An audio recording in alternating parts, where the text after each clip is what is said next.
la condición de hombre semejantes a sí mismo, haciéndose obediente hasta la muerte y muerte de cruz, por lo cual Dios también lo exaltó hasta su trono y le dio un nombre que es sobre todo nombre, para que en el nombre de Jesús se doble toda rodilla de los que están en los cielos y en la tierra y debajo de la tierra, y toda lengua confiese que Jesucristo es el Señor, para gloria de Dios Padre. Filipenses 2:5-11. Amén.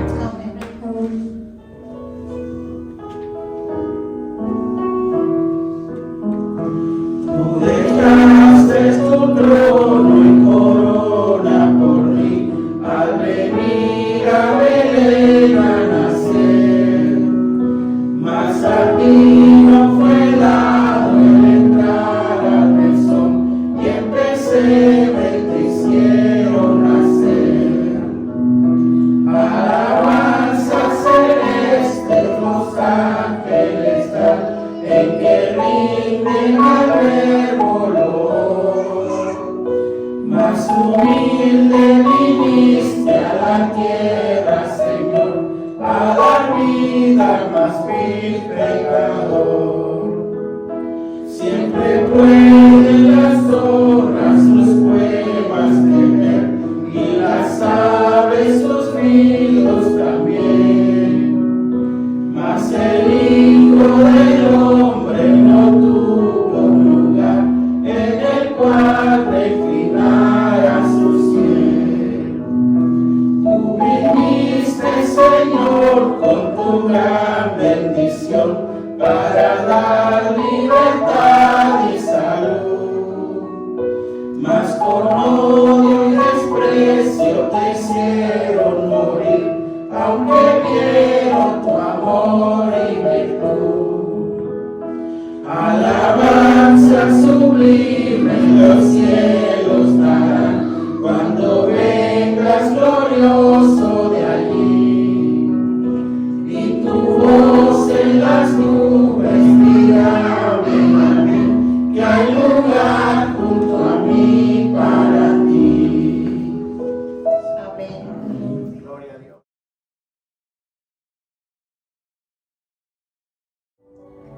Permítanme hablarles, hermano, de algo y de alguien también más grande, de lo que realmente la Navidad representa para muchas personas.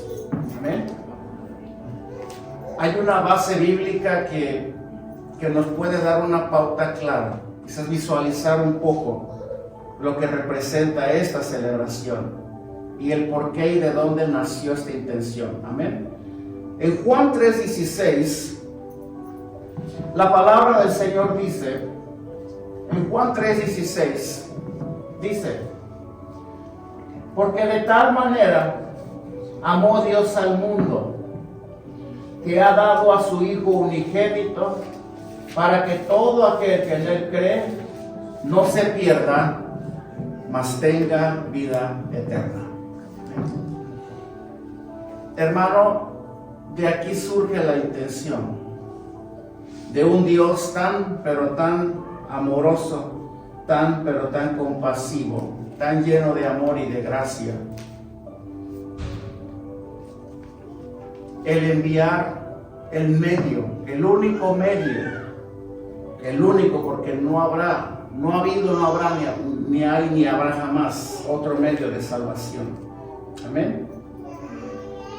El cual es a través de Cristo Jesús. Amén.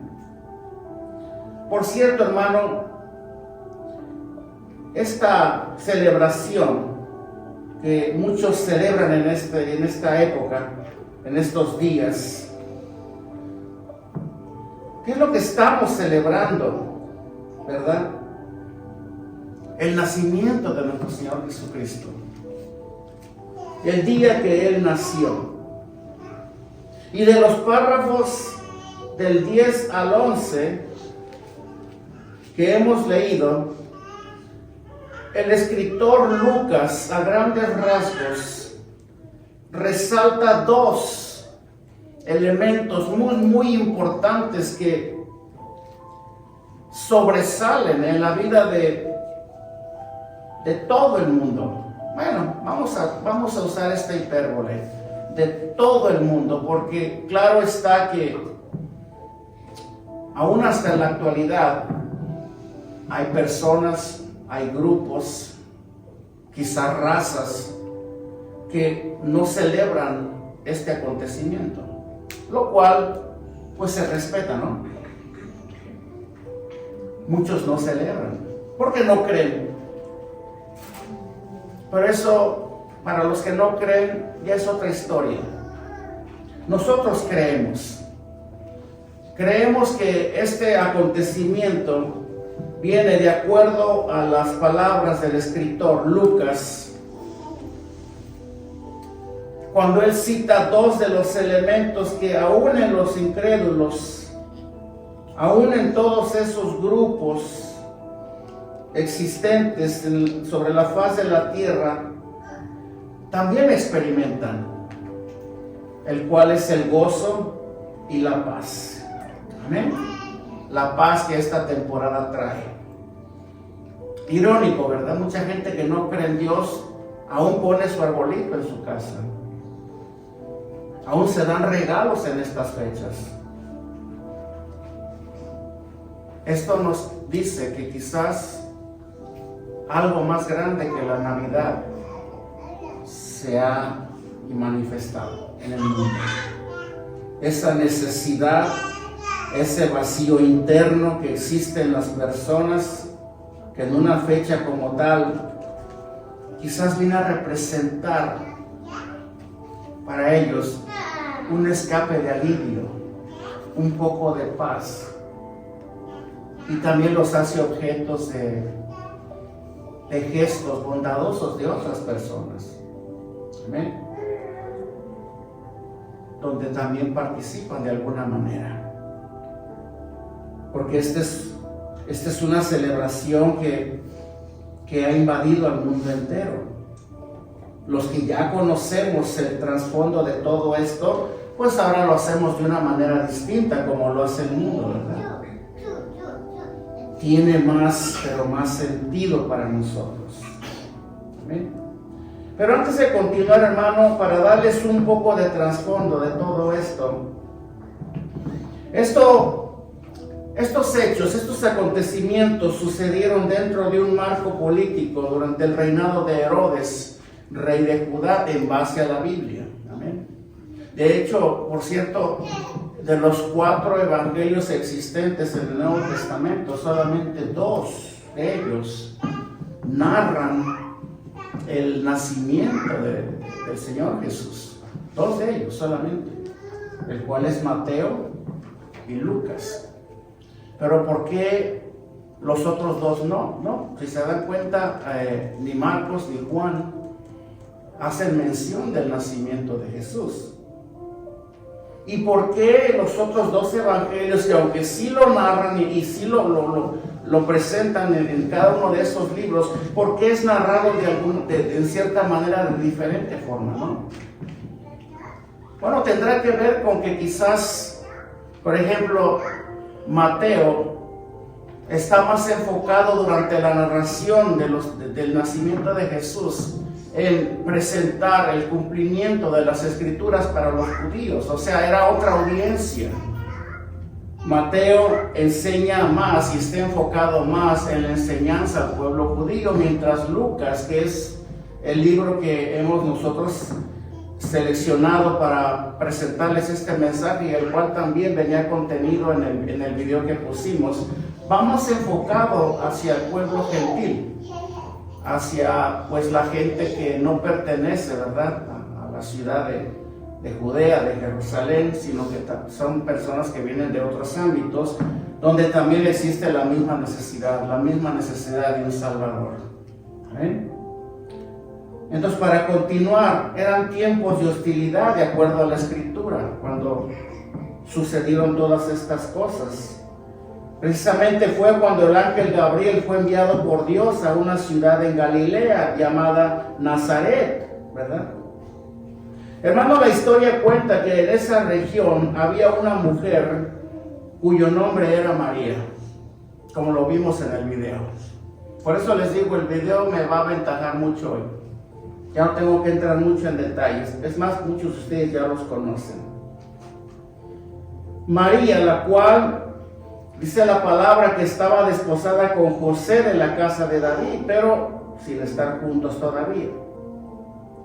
Y fue precisamente a esta mujer María a la cual el ángel enviado por Dios le da el anuncio de que ella había sido favorecida y en cuyo vientre de ella concebiría por obra del Espíritu Santo un hijo al cual se llamaría Jesús, tal y como dice la Escritura en el versículo 31 del mismo libro de Lucas y también en Mateo 1:21 para los que tienen más inclinación por leer el libro de Mateo en base a estos hechos.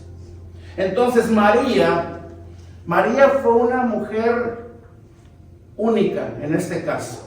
Yo compartí hace poquito uno de los mensajes que nosotros los cristianos no adoramos a María, porque aunque sabemos que ella fue una mujer favorecida por Dios, llena de la gracia de Dios y elegida para traer al Salvador en su vientre, nosotros respetamos a María, pero no la consideramos como un Dios, ¿verdad? Como quizás algunas creencias externas lo hacen. Es más, yo me atrevería a decir, si tú estás de acuerdo conmigo, que María fue, si no la más, una de las mujeres más extraordinarias de la Escritura. Más que Sara, más que Rebeca, más que Raquel, más que Débora, más que Ruth, más que Esther, más que Noemí, y nombren ustedes. Porque María fue la que en su vientre trajo al Salvador de este mundo. Una mujer, de acuerdo a la Escritura, que fue llena de la gracia de Dios, que halló gracia ante los ojos de Dios. Y eso coloca a María pues en una posición tan pero tan especial, que no es para que la adoremos tampoco, es para que reconozcamos que los cristianos tenemos mucho respeto por María. Amén. Por lo que Dios hizo a través de ella. Amén.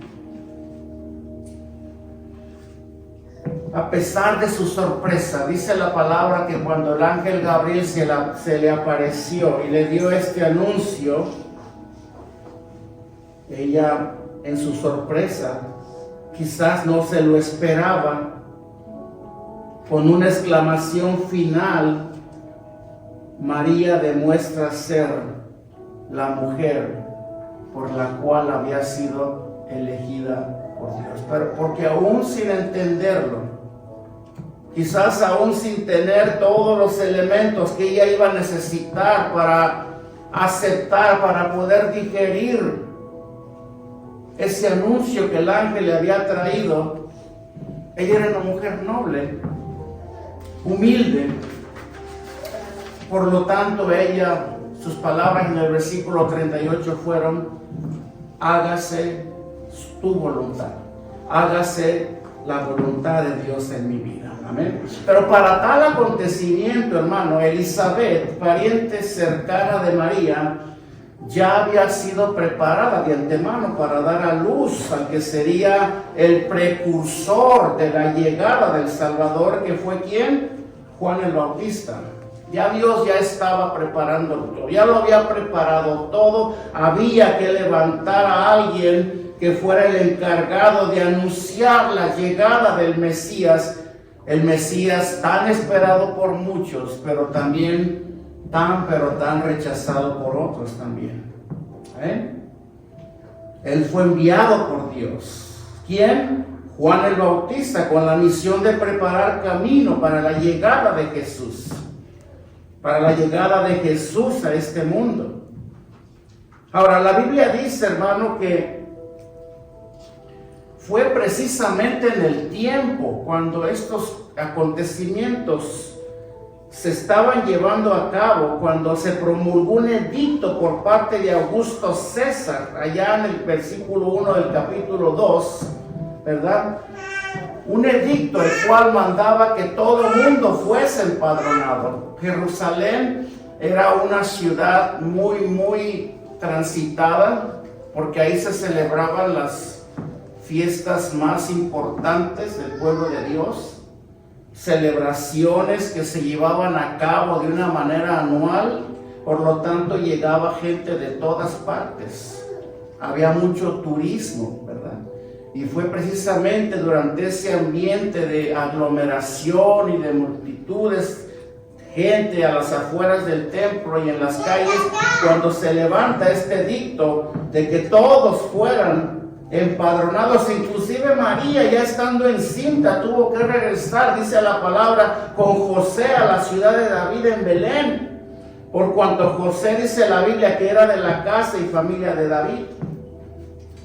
Me gustaría, hermano, que darles algunos rasgos, versículos bíblicos más bien, que ya de antemano ya estaban anunciando todos estos acontecimientos, pero uno de ellos fue dado a un profeta menor del Antiguo Testamento, en medio de tiempos pero tan difíciles para ese lugar, para esa ciudad. En Miqueas capítulo 5 versículo 2, donde Dios, dentro de su soberanía, Él trae un anuncio glorioso en medio de un ambiente de hostilidad y de violencia y de enfriamiento del pueblo de Dios. Vean el tipo de profecía que Dios da al profeta Miqueas. Por medio del profeta Miqueas dice: pero tú, Belén, Efrata, pequeña para estar entre las familias de Judá.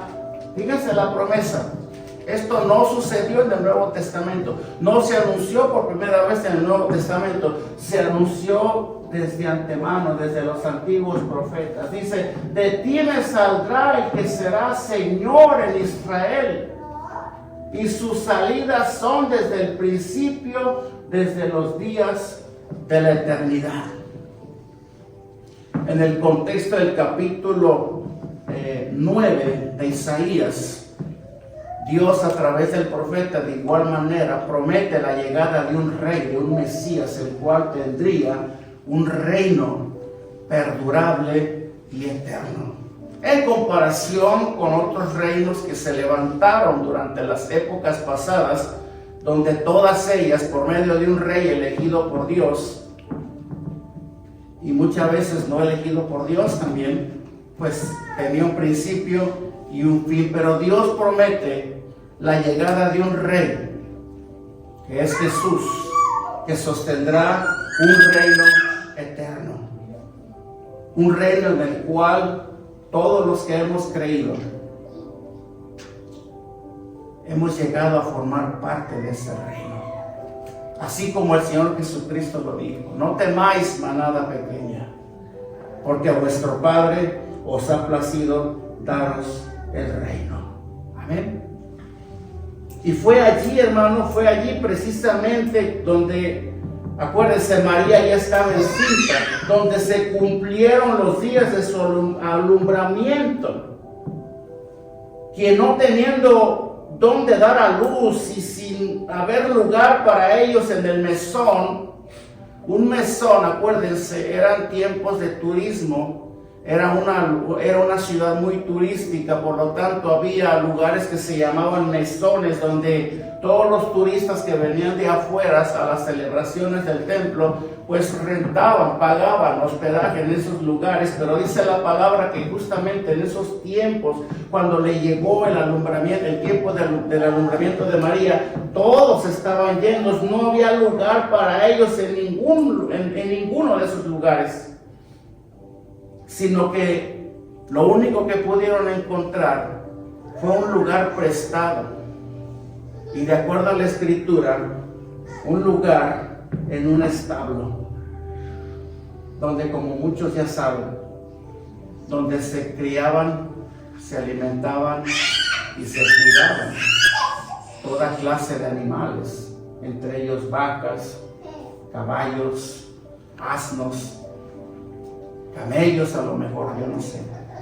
Pero no era un lugar propicio para la llegada de un rey. Todo esto, hermano, cosas que para nuestra lógica quizás no tienen cabida, forman parte de un plan tan pero tan soberano por parte de Dios. Creo yo que Él está intentando de dejarnos un mensaje. Amén. Un mensaje de amor, de humildad, donde la ostentación, donde el prestigio, donde la reputación, donde la posición, cosas que pues toda la gente cuida y procura y se preocupan más, ¿verdad? No tienen validez para Dios. No hay validez. Y fue de una manera intencional, así como la Escritura nos lo narra, que el Señor Jesús vino a nacer, donde María vino a dar a luz en un lugar como tal. Yo creo que ninguno de los que estamos en este lugar, en esta mañana, esta tarde, quizás hemos tenido una experiencia como tal. ¿Alguno de ustedes nació en un establo? Yo creo que ninguno, ¿no? O en un corral, ninguno. Además, hasta sería ofensivo, ¿no? Preguntarles a alguno de ustedes. Bueno, el Rey de Reyes y Señor de Señores nació en un lugar como tal. Y dice la palabra que después de nacido el niño, fue envuelto en pañales y acostado dentro de un pesebre. Hermanos, como yo les dije hace un momento, aunque queramos darles fechas específicas o estaciones para estos acontecimientos, no los hay. No los hay. Y yo les exhorto, los motivo, los animo, para que ustedes no pierdan tiempo en esta clase de debates, para que no pierdan su tiempo inclusive viendo por internet, que es la modalidad presente, videos donde se condena inclusive a los que celebramos la Navidad, donde se está enseñando que la Navidad es una falacia, inclusive que los cristianos no debemos de celebrarla. Vuelvo a repetirlo, no nos están transmitiendo nada nuevo, ningún mensaje nuevo, porque nosotros sabemos que nosotros no estamos formando parte de algún ritual pagano, ¿verdad? O formando parte de una tradición donde se ha desatado una corriente a lo largo de los tiempos que ha llevado a la gente, tristemente, a un estado de indiferencia total en un día, en una fecha como hoy. Ahora lo más importante son que los regalos, la comida, ¿sí? Las fiestas. No, nosotros no estamos peleados con estas cosas, ¿sí? No es que nosotros estamos peleados por las reuniones familiares, que por cierto, dentro de esta fecha, hermano, son propicias. Y en partes es bueno que los hijos que se apartan de sus padres, cuando menos en una fecha como esta, se acuerden de sus padres, les llamen, los visiten, les hagan llegar algún presente, algún detalle. No, no estamos peleados con eso. Es más, yo los aliento para que lo hagan. Se quieren sentar a la mesa con sus familiares dentro de esta celebración, háganlo.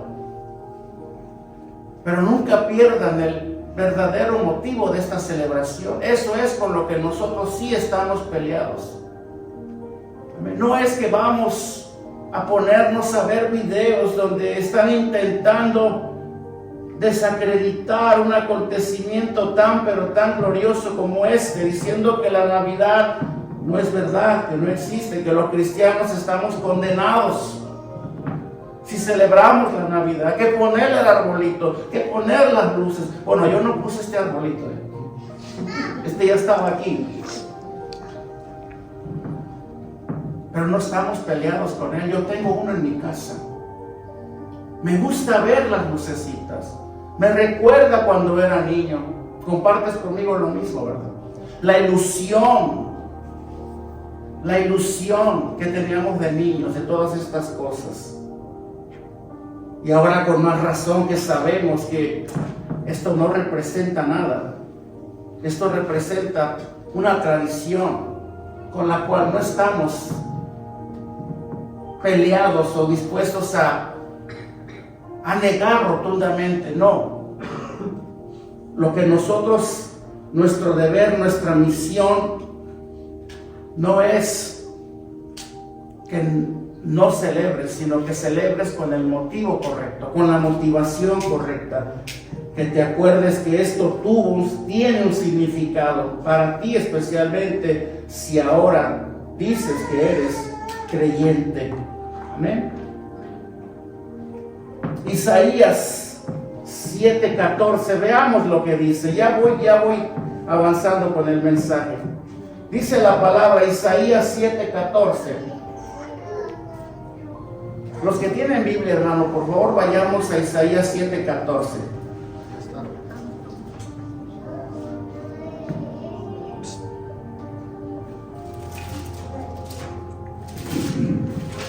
Perdón. Dice la palabra del Señor: por tanto, el Señor mismo os dará señal. Este es otro de los párrafos que yo les anuncié que les daría en cuanto a este acontecimiento.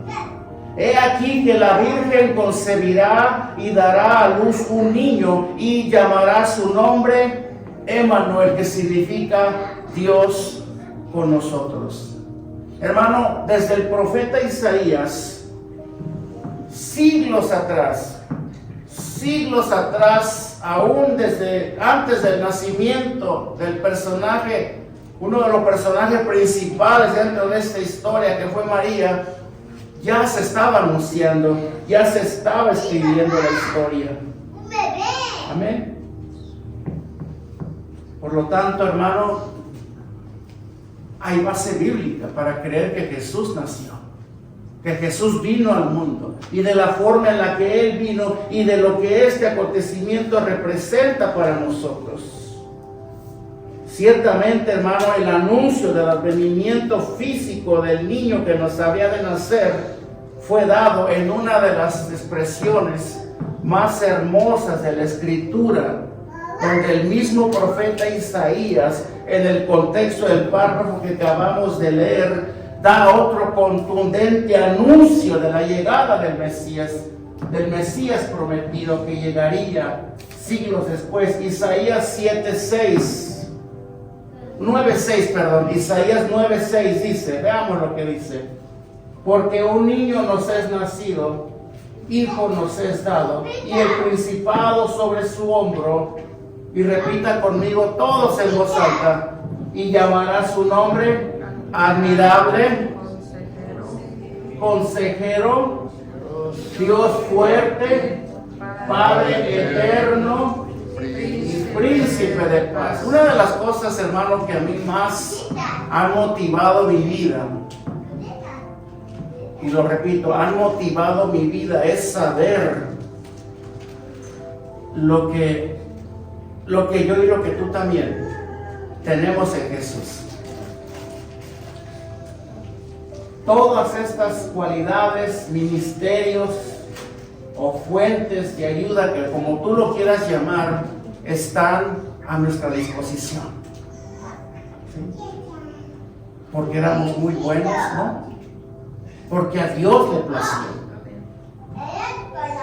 ¿Quién se atrevería a rechazar un regalo como tal? ¿Quién se atrevería a rechazar a este niño que nos ha traído tanta bendición a nuestras vidas? Y dice la palabra que la alegría fue inmensa cuando una hueste de ángeles a lo alto cantaban: gloria a Dios en las alturas y paz y buena voluntad para con los hombres. Cuando yo era niño, hermano, esta parte a mí me gustaba mucho cantarla. Mi familia también. No sé si recuerdan que en aquel tiempo la Coca-Cola, no sé si en la actualidad todavía lo hacen, ellos sacaban comerciales de Navidad muy hermosos. Allá estamos hablando de los años 70 por allá. Y había un comercial que usaba esta porción del Evangelio de Lucas en forma de canto, un canto hermoso. Decía: gloria a Dios en las alturas y paz. ¿Cómo dice? Versículo 14, déjame leer porque a veces se me olvida. Dice: gloria a Dios en las alturas y en la tierra paz, buena voluntad para con los hombres. Hermoso, es hermoso. Hasta que llegué un día al Señor, cuando el Señor tocó mi corazón, fue cuando verdaderamente, hermano, para mí ese canto, una escritura hecho canto hace años atrás, cobró un sentido mayor. Entendí con esto que la promesa fiel de Dios para los hombres, pero para los que habían de creer, había una paz reservada para ellos. Había una bendición espiritual reservada para ellos por causa de su fe. Una fe que el mismo Dios les concedería tener y llevar. Porque acuérdense, la fe en Dios, la fe en Cristo, es un don de Dios, no es de nosotros. Si tú crees en Dios, si para ti todos estos acontecimientos han cobrado un sentido distinto como lo ha sido en mi vida, es por la gracia de Dios, es porque a Él le plació. Nosotros no nacimos con la fe para creer en Dios. Esa fe nos la ha dado Dios. Y esa paz de la cual los ángeles a través de este canto allá en las alturas entonaban ese día delante de un grupo de humildes pastores, es la que el mundo no tiene. ¿Amén?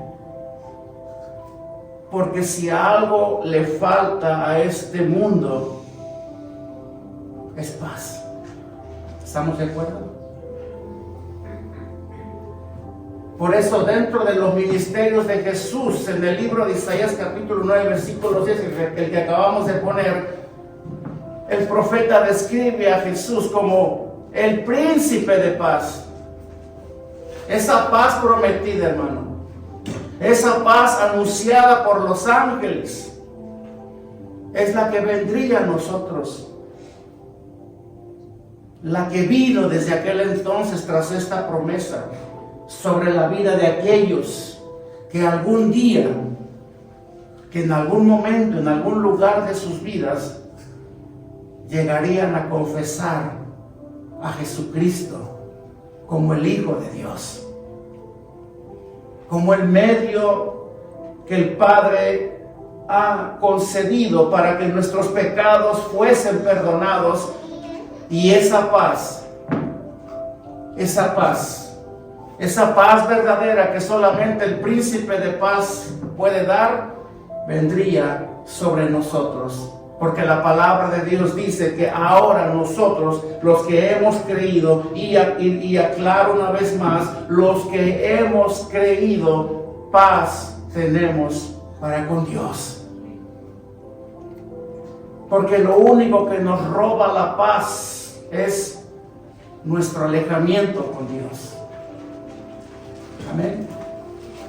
Lo único que nos hace vivir en medio de la incertidumbre, de la ansiedad, de la preocupación y del temor y de la falta de paz es nuestro alejamiento de Dios. Amén. Pero cuando nuestros pecados han sido saldados y sabemos que Cristo perdonó nuestros pecados en la cruz del Calvario, es cuando tenemos y podemos experimentar esa verdadera paz, la paz prometida. Y paz, dicen los ángeles, y paz en la tierra, buena voluntad para con los hombres. Pregunta, ¿tú tienes esa paz?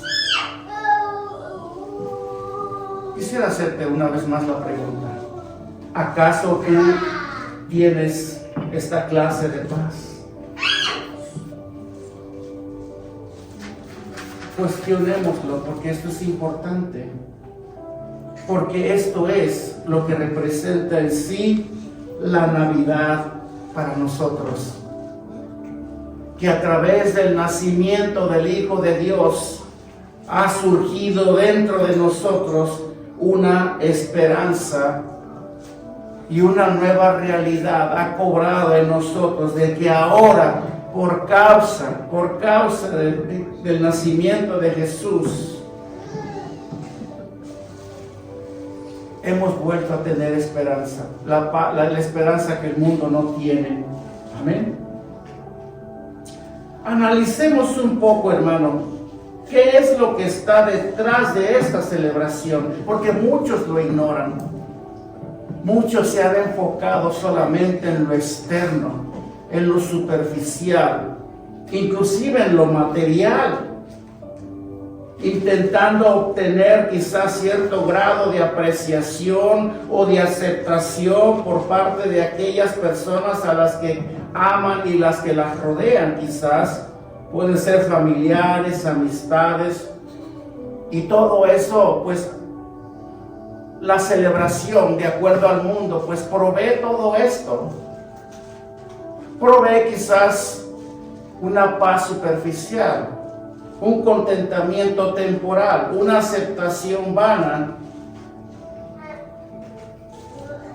pero no necesariamente viene a suplir a fondo y a trasfondo todas y cada una de las necesidades que las personas tienen.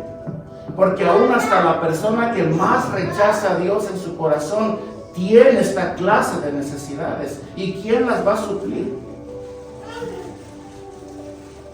¿Quién? Nadie. Bueno, yo sí sé quién. Dios. Dios. El hombre, las personas, la sociedad, el mundo necesitan darse cuenta de que la Navidad es algo más. Es algo más de lo que hasta este día han celebrado.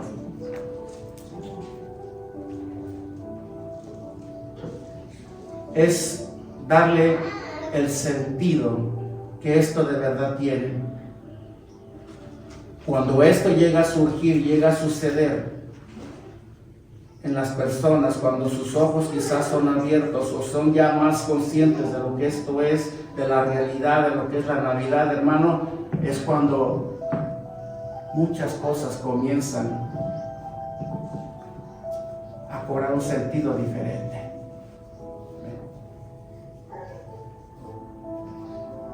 Ahora que nos damos y ya sabemos nosotros que no es lo que hasta hoy en día hemos conocido. ¿Será que no lo estamos entendiendo? ¿Será que no lo estamos valorando? Hermano, un día el Dr. Seuss dijo: la Navidad quizás no viene de una tienda o de esos grandes almacenes. Tal vez la Navidad significa algo más. Bueno, la verdad sí, la Navidad significa algo más. significa algo más que regalos, que dádivas, que atenciones, que celebraciones. La Navidad significa algo más. Significa que Cristo ha nacido. Significa que si yo tengo a Cristo en mi corazón, amén, ahora soy una persona distinta a lo que era antes. Amén. Y oramos para que eso sea, que esa realidad sea en todos y cada uno de nosotros, los que creemos que detrás de la Navidad hay algo más, para que no se afanen, para que no se duelan, para que no se sientan. Si te dan regalo, no te dan regalo, si te invitan o no te invitan, eso pasa a ser secundario. Acuérdate de esto. La Navidad no depende de un momento ni de una estación, sino de un estado espiritual. ¿Estamos de acuerdo? De un estado espiritual.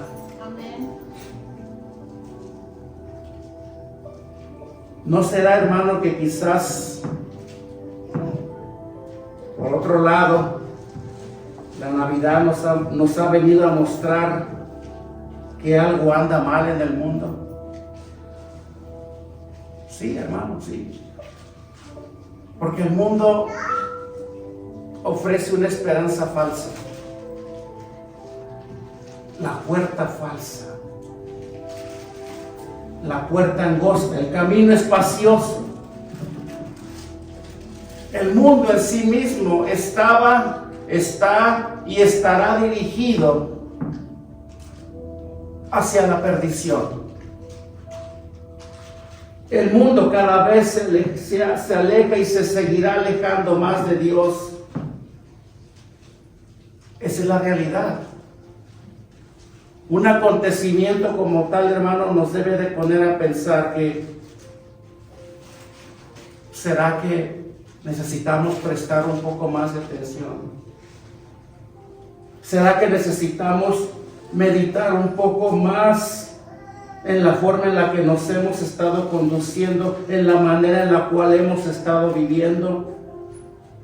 Lejos del afán, lejos de la tradición, lejos de toda celebración. Debe de ser un tiempo de reflexión, un tiempo de meditación. ¿Qué estamos haciendo nosotros, especialmente con los cristianos? ¿Qué estamos haciendo con ese regalo tan grande que se nos ha concedido? ¿Qué hemos hecho con el Salvador? ¿Sí? ¿Qué hemos hecho? ¿Cómo lo hemos tratado? ¿Qué tanto lo hemos valorado?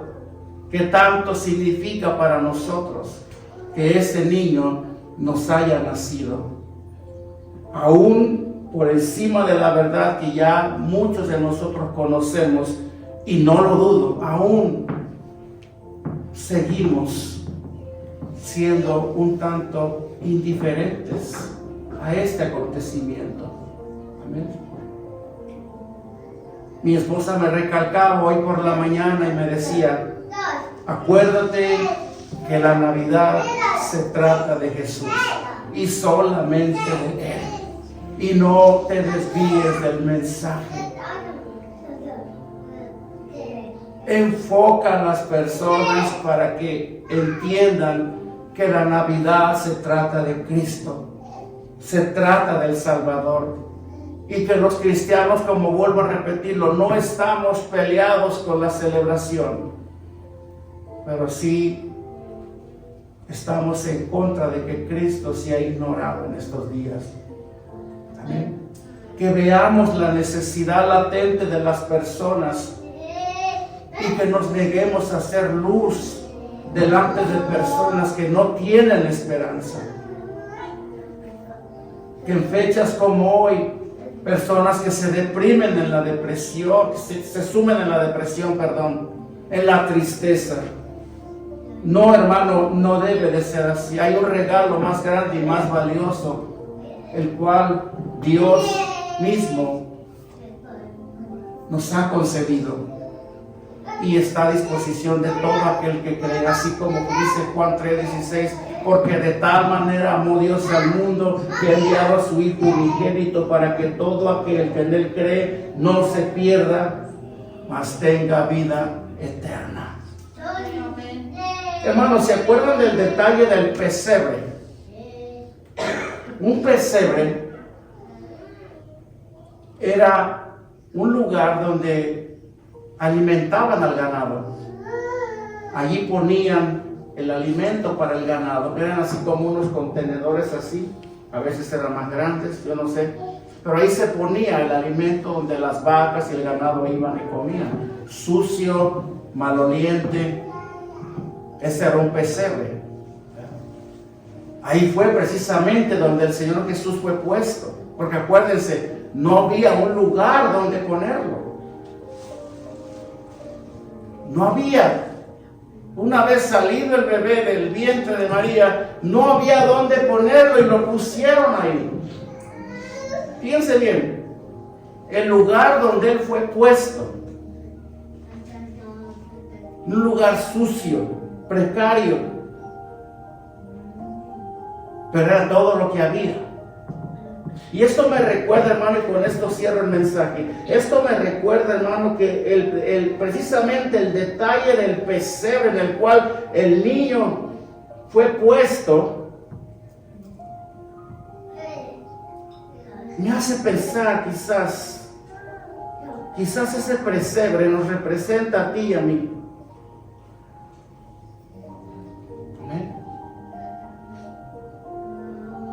¿No será que quizás ese pesebre nos representa a nosotros? Que dentro de su gran amor y misericordia por parte de Dios, aún pasó por encima de nuestra reputación o de lo que tú y yo éramos. Qué tan sucios, qué contaminados estábamos tú y yo por el pecado. Aún a Dios le plació depositar en nosotros, en semejanza a ese pesebre, su simiente en ese niño que nos fue nacido. Hermano, ¿quiénes somos nosotros? ¿Quién soy yo? Pregúntate. ¿Quién soy yo para que después de haber sido lo que yo fui, después de todas las veces que yo ofendí a Dios con mi vida, quién soy yo para que ahora Dios mismo, por su Espíritu Santo, por causa de todo esto que surgió y se llevó a cabo, y como parte de la promesa, ahora yo sea un portador de esa gracia dada por Dios, por su Espíritu Santo? Lo resumo, tú y yo somos ahora portadores, sí, porque si eres un cristiano nacido de nuevo, dice la palabra que tu cuerpo, tu vida se ha convertido en el templo y morada del Espíritu Santo. La esencia, la existencia y toda la plenitud de un Dios que habita en luz inaccesible, dice la palabra en Hebreos, a través de su Santo Espíritu, ahora ha venido a morar en tu vida. No contigo, en ti, dentro de ti. Amén. ¿Qué hicimos? No hicimos nada. ¿Quiénes éramos? Éramos como ese pesebre, pero a Él le ha placido. Amén. Esto fue lo que hizo la Navidad. Somos hijos de un mismo Padre, pero hubo necesidad de que un ser santo y divino descendiera a la tierra y naciera dentro de todas estas condiciones que mencionamos, más bien que la Biblia menciona, para que valoremos, para que apreciemos que a Dios no le importó Amén. A Dios no le importó. Y para que en esta fecha, de aquí a unos días más, cuando llegue el día de la celebración, te acuerdes quién eres tú para Dios. Amén. Para que no te afanes, no te entristezcas si no te regalan nada. Ya el regalo más grande ya lo tienes. Ahora atesóralo, aprópiate de él, disfrútalo, gózate con los tuyos en estas fechas, pero acuérdate, algo más grande que la Navidad te ha sido dado.